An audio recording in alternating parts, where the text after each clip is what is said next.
Monday edition of Morning Scone, presented by Brock, Baton Rouge Orthopedic Clinic, and Hudco Roofing, HudcoRoofing.com. Do business with someone you know.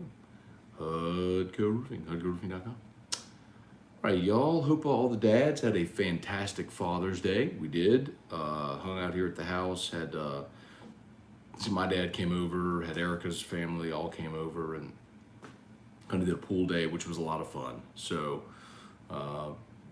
we did not cook.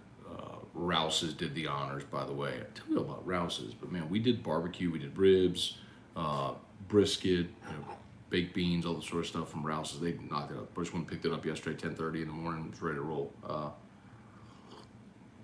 So did that, and watched the U.S. Open. Matt Fitzpatrick wins it. Heartbreak for Will Zalatoris again. He comes up a shot short. I actually had a play on Zalatoris, so I was a little bummed to see that. But for a week where everybody said that the winner of the U.S. Open would be, probably over par, your champion was 6 under. So, excuse me. And then how about the College World Series? So Texas is the first school to go home, eliminated by A&M. You know that had to feel good for the Aggies. The Maggies. And then Oklahoma, impressive win over Notre Dame in the nightcap. So OU rolling, man. I'll be very curious to see. So yesterday was kind of a heat check, right? With Oklahoma and Notre Dame. Same tonight with Arkansas and Ole Miss. A little bit of a heat check there. Let's see how it goes, man.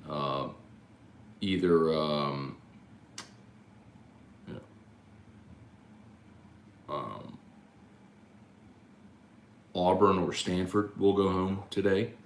And then, one of the other two I just mentioned will advance in the winner's bracket. So, and really, if you start 2-0, you don't know this, but if you start 2-0 at the College World Series, it's just a major advantage because you have a few days off. Somebody else has to go win a game, an elimination game, and then come back and beat you twice to get to the championship series. So you play through the loser's bracket, it is a grind in Omaha. And LSU darn near did it in 2017, but came up just short. All right, let's say some good morning, see what y'all got. By the way, tell me if you like this shirt. Your thoughts. I don't know if you can see it all the way, but it's a brand called Cricket. A buddy of mine, he started the clothing brand. It's not dry fit material, but it's lightweight cotton. Anyway, he sent me a shirt to wear. See if I like it. So I'm wearing it on air today, and I like it a lot, man. Well, let me know y'all's thoughts on it. If you like the look or the design, like Cricket, Criquet. Like the sport. Anyway, all right, let's say some good mornings. Kelly Gross, Dustin Balelo. It's Scone time. Yes, sir. Hey, Dad, good morning. Good seeing you yesterday. Of course, I will be returning your shirt today. We got Dad of the Saints polo, and there's like a big ink blot stain on the sleeve of it, so go bring it back today. Jerry DeLucky, good morning. Ben Giat, good morning from Branson, 57 degrees. So, it's interesting you say that because I'm over here Eric and I are leaving on Thursday to go to New York, and apparently it was snowing in Maine yesterday, and we're watching the golf tournament there in Massachusetts yesterday. They're all in sweaters. I'm like, do I need to pack cold weather stuff for this trip? No, maybe so. Kyle DeVille, Ricky Lambert, what's going on? Who you got in Arkansas, Ole Miss? You know what, Kyle? I'll tell you, it's hard to go against Arkansas, isn't it? I mean, with the way that they pounded Stanford. But man, I really like Hunter Elliott. I'm gonna ride with Ole Miss in this ball game. I just think they're gonna have the pitching matchup with. I think they're gonna have the pitching matchup with Hunter Elliott on the bump. He's a freshman, he's a lefty, and see what he does.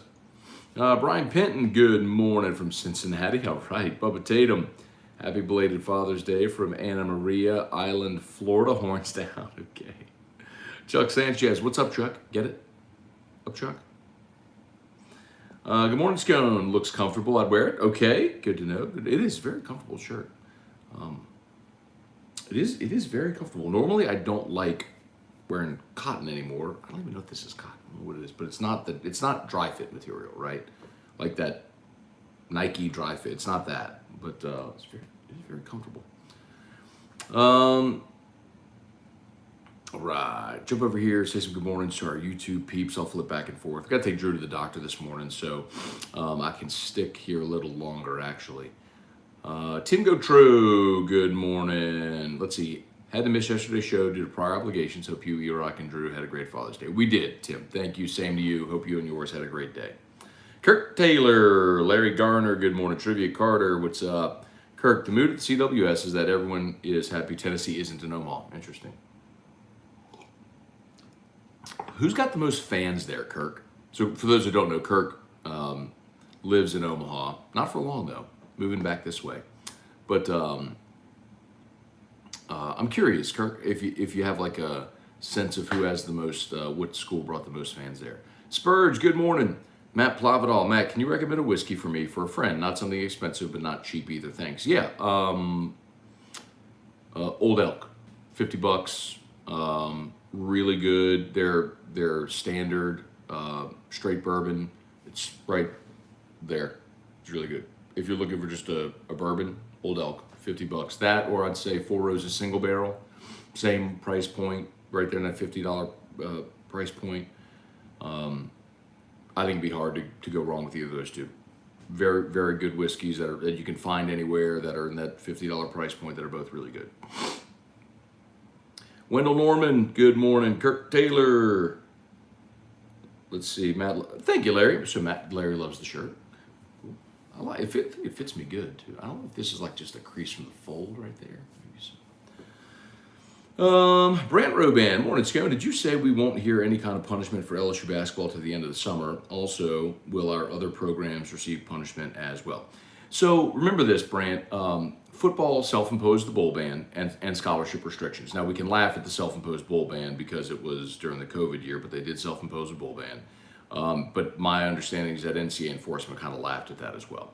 So it is possible that football could get further sanctions, but my understanding all along, kind of ear to ground, was the enforcement staff really wanted to pop Will Wade, and although nobody would ever say this publicly, okay, it felt like there was sort of this understanding that LSU might need to sacrifice Will Wade to protect football. Again, no one will ever say that publicly.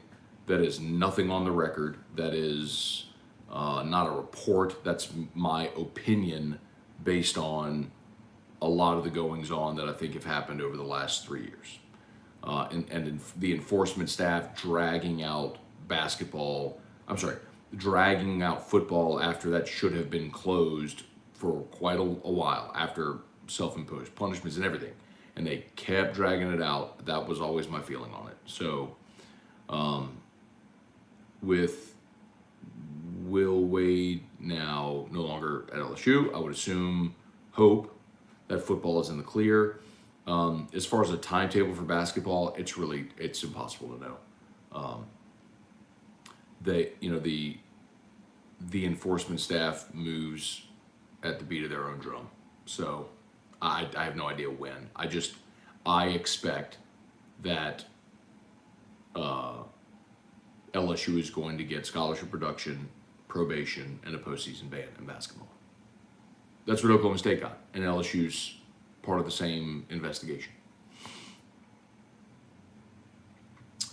All right, Tanya, yo, good morning. Is Max Johnson going to win the job in College Station? You know what, Tanya? I was talking to some people that cover A&M, and they said that Haynes King actually feels like the favorite right now. And if you remember, Haynes King was going to be the starter last year. He got hurt, and so Zach Calzada ended up starting. Well, then, of course, Calzada transferred out. Haynes King is healthy now, and Max Johnson transferred in. So I think he's got a good shot. I'm sorry, that's not Tanya, it's Tony. I'm sorry, Tony, I misread it.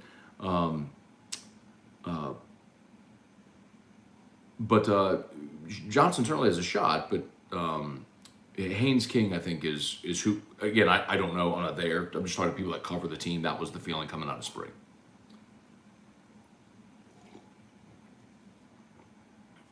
What happened to TJ LSU dad? Dude went away. I don't know who that is. Let's see. Kirk, Arkansas has brought the house. Also, a lot of Nebraskans are Van Horn fans. That makes sense. Notre Dame has surprisingly brought more than I would have expected. LSU fans made their pilgrimage, of course. There was a guy from St. Martinville boiling crawfish and shrimp. a lot of LSU fans, they just go every summer, right? I mean, they just make the trip to Omaha every summer. As always, shout out to Brock, y'all. The Baton Rouge Orthopedic Clinic. Remember, Brock, Rock, and Wine, August the 6th. Tell a friend. One big hoorah before football season starts, and it'll be in Tiger Stadium this year. Great event, new location, live music, wine stations, food stations, live and silent auction. Saturday, August the 6th, in the Tiger Stadium, South Stadium Club. So if you've never been to South Stadium Club, if nothing else, great opportunity to go into South Stadium Club.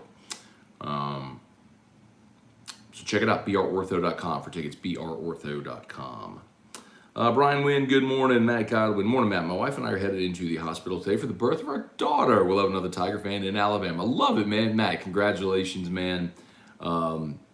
Quick prayer for you and for your wife and for your baby girl, that everything goes just perfectly today. I'm sure it will. And y'all have nothing but smiles and happiness and, poopy diapers and bottles and no sleep and all that sort of stuff too. But all the good stuff as well. Darren Reeves, good morning. Happy belated Father's Day. Thank you, Darren. Same to you and all the dads. Father John David Mathern, good morning. Devin Kelly, good morning. First time live in a while. Good to see you, man. Belated Happy Father's Day to you, bud. Kyle DeVille, shirt looks clean. Very nice. Thank you. Matt Cotman, I like the cricket shirts. They're great and comfy. Let me see their website. So it's a friend of mine who lives in Dallas. He's one of the owners, investors, whatever. But they're based out of. He lives in Dallas, but the cricket is based out of Austin.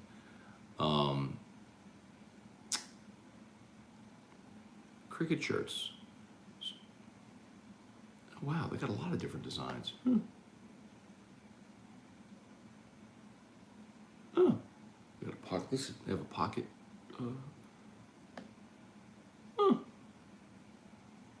Shoot, that one looks like it's velour. I need to shop this stuff. Anyway, he just sent me a couple shirts. He's like, let me know what you think. Oh, they got some really good stuff. Oh, wow. Anyway, sorry. Okay. Carrie Hughes, good morning from Door County, Wisconsin. Carrie Hughes, what's going on in Door County, Wisconsin? Great to see you there, man. Hope all is well. David Tolson, good morning from COS. COS. Man, I feel like I should know what that is. COS. Let me know, David. Sorry, I should know. Y'all smash that like button if you're there on YouTube.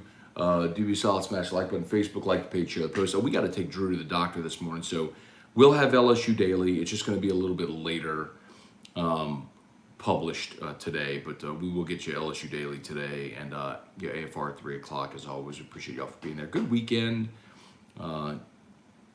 Enjoyed the baseball. We got a hockey game tonight, so Colucci should have a pick for us tonight. And he has been in fuego. He's given you the Avalanche so far twice, and man, one overtime win, one rocking chair cover at 7-0. So we'll see who Colucci has tonight as the series shifts back to Tampa. And no, I've not watched a minute of any of these games. I'm just blind betting what Colucci tells me and gladly cashing tickets. All right, let's see. Brant Roban, we went down to NOLA. I'm sorry, when we get down to NOLA in a few weeks, was going to try this grenade drink I heard about. Is it good? Any drinks you recommend to try? Okay, so the grenade drink is a hand grenade. You can get it on Bourbon Street at Tropical Isle, and they serve it in a big plastic cup with it's a grenade bottom and then a long stem. So you just got to know there, Brant, that the hand grenade is it's Everclear. That's the kind of thing that I would say tourists do, and like college kids just looking to go to Bourbon Street and get kind of hammered and do that thing do. I would personally not drink a hand grenade ever again. My recommendation would be go to Pat O'Brien's and get a Hurricane. If you want to do something that's super touristy but actually kind of cool, go to Pat O's on Bourbon Street. They have a great courtyard space in there. They have the piano bar and Pat O's as well, and get a Hurricane. The other thing you can do is you can go to Port of Call, maybe have lunch, and they have a drink called a Monsoon, which is their own in-house concoction. But if you go to the end of Bourbon, like away from Canal, go to the end of Bourbon to Esplanade, hang a left, you'll see Port of Call right there on the left. They're famous for their burgers. Fantastic place. I mean, really, that's like a New Orleans institution. You go get a burger at Port of Call and a Monsoon. That's a really good thing to do. But yes, I personally, Thomas Lamont, who do you think will have the best first season, Johnson, Kelly, or McMahon? Good question. Okay, so Jay Johnson's first season is wrapped up. I guess it's difficult because, like, how do you gauge, right? How do you compare? So Jay Johnson, 17 wins in conference, traveled for a regional. I would think, if Matt McMahon is above 500 in conference play and gets the team into the big dance, that would be a huge success. And for Brian Kelly, I'd say, if you go 9-3 regular season, win a bowl game, get to 10, that would be the huge success, right? But I think they're all kind of going to be comparable, Probably a little bit of outsized expectations, some high moments, some head-scratching moments, and ultimately finishing kind of where baseball did, I think. I think all those coaches in their second year will probably start to build and develop a little bit more. Rapping Batches, what's going on? Kirk, what's the chair situation at work? So, new chair, supposed to be in today. Got confirmation on the delivery that it would arrive on Monday. So, if it arrives today, I'll have a new chair in studio today. If I like it, they'll order the rest of them. But they just ordered one to make sure that I liked it. So we'll find out. Should find out today. Ronnie Duga, hope you had a good Father's Day. Thank you, man. I did. Trivia Carter, or my comment, Sean. Trivia, the only one I saw from you was just saying good morning. Trivia, the only one I saw from you was just the one saying good morning. All right. And then that one. Everyone's saying stay away from everyone's saying stay away from the hand grenades.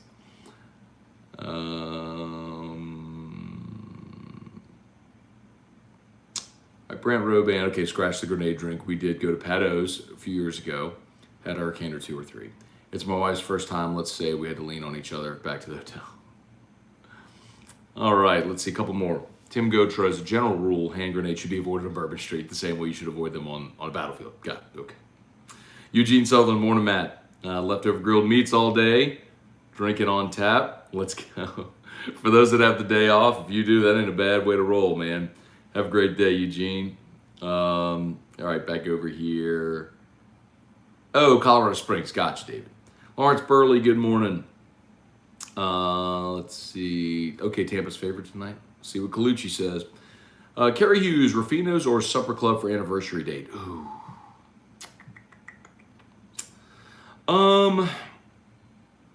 Hang on one second. Drew's backpack's beeping. I'll be right back.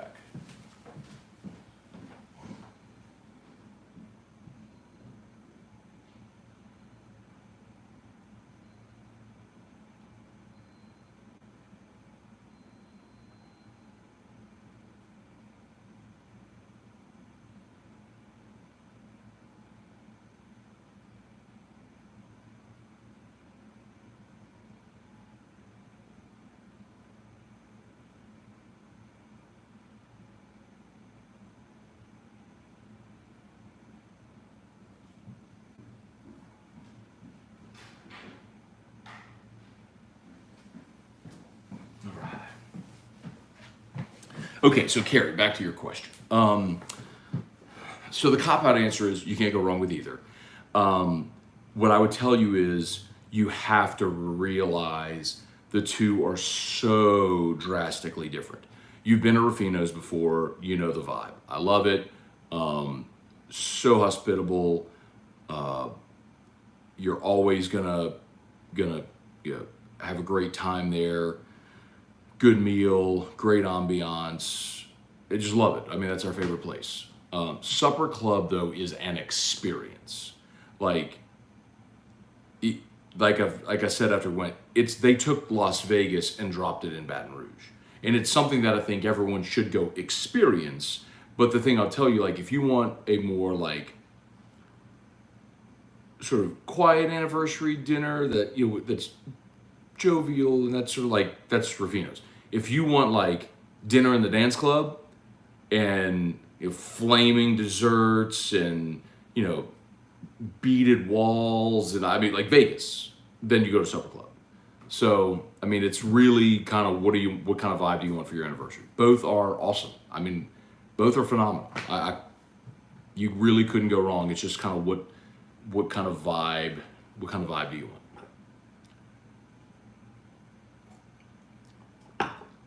Kyle DeVille, football question here. Who in your opinion, is LSU's bitter rival, Arkansas or Ole Miss? Reason why I work with two guys from each state.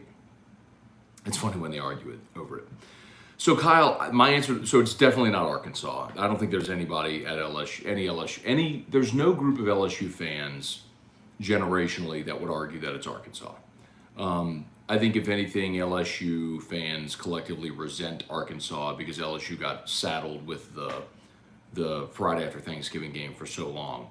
The way that I've always explained this to Arkansas fans, Kyle, is the way Arkansas feels about Missouri is how LSU feels about Arkansas. Arkansas, when they came in the league, didn't have a rival, so they got paired with LSU the Friday after Thanksgiving, all that stuff. And so for Arkansas, it's a really big deal. LSU fans resented it. It's like, man, we've been here forever. Why do we get saddled with the new kid? And when Missouri came into the league, they did the same thing to Arkansas, although Arkansas has only been in the league for 25 years, when LSU was a founding member of the SEC. It's like we had 75 years in this joint before you showed up. So tell your Arkansas friend that. Say the way Arkansas feels about Missouri is how LSU feels about Arkansas. So it's definitely not Arkansas. The thing about Ole Miss is interesting is I believe that it's generational. Like if you ask my grandfather, he'd tell you Ole Miss from the 1950s and 60s and Johnny Vaught and all that sort of stuff. For people that are like my dad's age, they probably say Alabama, Bear Bryant and, Charles McClendon and all that sort of stuff. For me, like it, and people my age, it's just been cyclical based on who LSU, in those years played meaningful games against. So like in the 80s and 90s, it was Auburn. Those were all the fun games that I remember growing up, from Bring Back the Magic and the interception game and the night the barn burned and Cecil Collins. And I mean, you know them all, the leverage game. 2001 to get to SC championship game. I mean, it was just, you know them all. But then in the middle 2000s, when Florida and LSU were flip-flopping national championships every year, that became the game. And then Saban goes to Bama, and LSU-Bama becomes the night game on CBS every year. And so then there's this whole crowd, like now, with Saban there, it's Bama again. So it just kind of depends, who you're asking the question to. But it's most definitely not Arkansas. I don't know that there's any segment of the LSU fan base that would say Arkansas is LSU's biggest rival. Like, there's no good argument for it. Charlie Cavell, what's up, man? Let's see, Mark, Nola Breakers lost last night to Coach Kevin Sumlin. Sumlin fell off from A&M to the USFL. It actually went from A&M to Arizona to the USFL. All right, Jared Mathern, what's good, man? Good morning. Let's see, Mark, who will the Pelicans draft Thursday with the 8th overall pick? Mark, if Ben Mathern's on the board, I'd be pumped. Ben Mathern, he's a wing from Arizona. If you not familiar with him, look him up. Really good 3-point shooter and super athletic finishing around the rim. I think the Pelicans need a wing. I think they're solid with guard play, and you're getting Zion back as well. And when you look at Bi and Jackson Hayes and Jonas Valanciunas, I mean, I think you could always use another scorer on the wing and a long wing defender. So that would be my pick. Charlie Cavell, my wife and children got my dad's Catholic BR and LSU leather sweaters framed for me for Father's Day. Best gift ever. That's phenomenal. Charlie, if you don't mind, man, snap a picture and shoot me like a DM one or something like that. I'd love to see it. That's really cool. The LSU-Arkansas rivalry is more intense in Northwest Louisiana because outside of Arkansas, there's a ton of UA alums in this area. I get that, Charlie. If we're talking about the LSU fan base collectively as a whole, though, I just don't know that there's anybody that's going to say Arkansas is LSU's biggest rival. Michael Cook, good morning. Jump back over here. All right, a couple more minutes. By the way, thanks for watching there on YouTube. If you haven't done so yet, take a quick second, smash the like button. So if you're watching on mobile, X out of the live chat, hit the thumbs up, then hit live chat again. The comments come right back. And if you're on Facebook, please, of course, like the Matt Moscona page and share the post. Appreciate that. All right.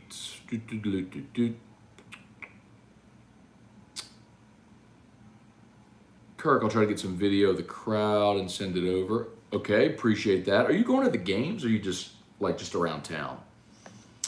Ashley Megan, good morning. Okay, Kirk, you could be there all day. Okay, got it. Is Jaden Daniels too skinny to be a great quarterback? I don't think so, Tony. I mean,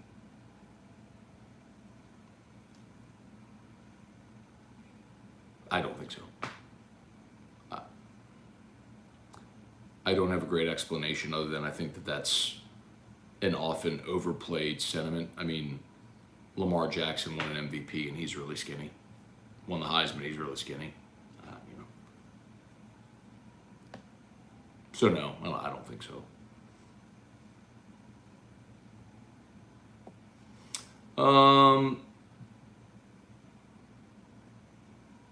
Ashley, I think Arkansas sees LSU as their rival, but I really like Arkansas fans. I think they're nice people.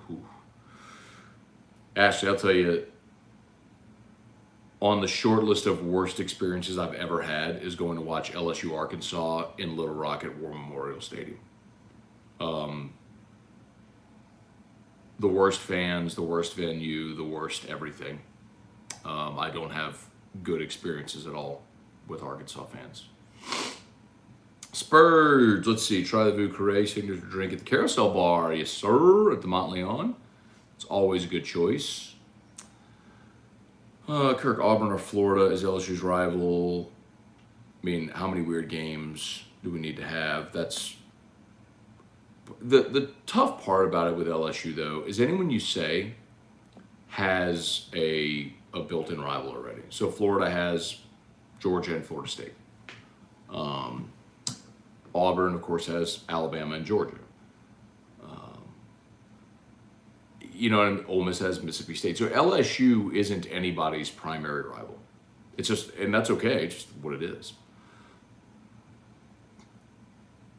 Ashley, I despise Ole Miss. I don't like them, but I hate Florida. Yeah. You're going to get a lot of that. You get a lot of Florida. D. Good morning. Craig, I'd love to see a live 3 permanent team SEC draft. I don't think we're going to see that, Craig. But we are going to get the 3-6 model, and I think LSU's 3 are going to be A&M and the Mississippi schools.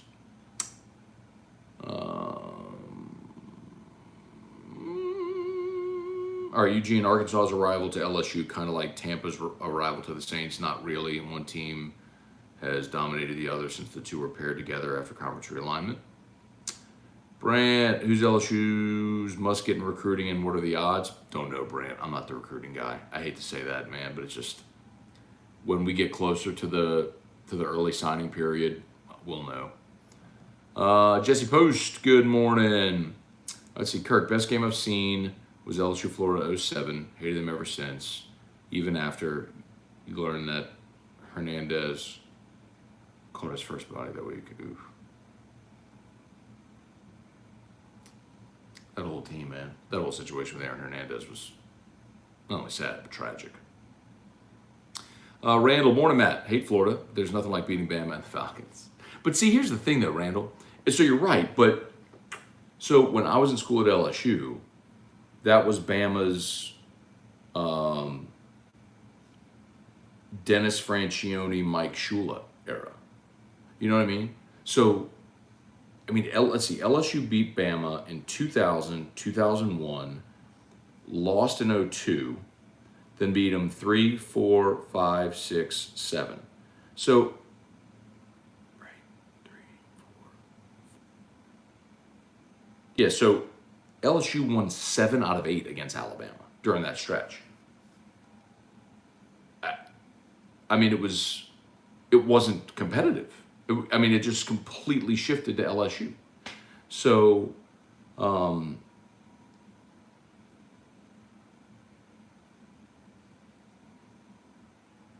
yeah, I'm going through the years to make sure I got that right. So LSU won 7 out of 8 against Alabama in that stretch. I mean, so beating Bama then wasn't as big a deal just because they weren't very good. You just did it all the time. Like, Florida was the bigger game at the time, you know? Yeah, LSU won 7 out of 8. Yeah, I got it right. And then Nick, they won in 08 and 09. And then LSU won in 10 and 11, the regular season game again, 10 and 11. So, so LSU won, let's see, from 2000 to 2011, LSU won 1, 2, 3, 4, 5, 6, 7, 8. Well, LSU was 9 and 3 against Alabama from 2000 to 2011. And then, of course, the national championship happened, and then it was, anyway. All right, let's see, 8:17. I'm going to get going here in a second. Kyle DeVille, Deborah Coward, good morning. All right, y'all, I think we're just about done. 97 LSU Florida was epic. It was indeed. All right, y'all, I think we are just about done. Let's see, Florida fans are the worst. This is a fact. The next terrible fan base is the Falcons. All right, y'all, we're just about done. I got to bounce. Y'all have an awesome day. Thanks, as always, for watching. Have an awesome day. We'll get LSU Daily later, AFR at 3. We'll see y'all for that. And have an awesome day. All right, peace.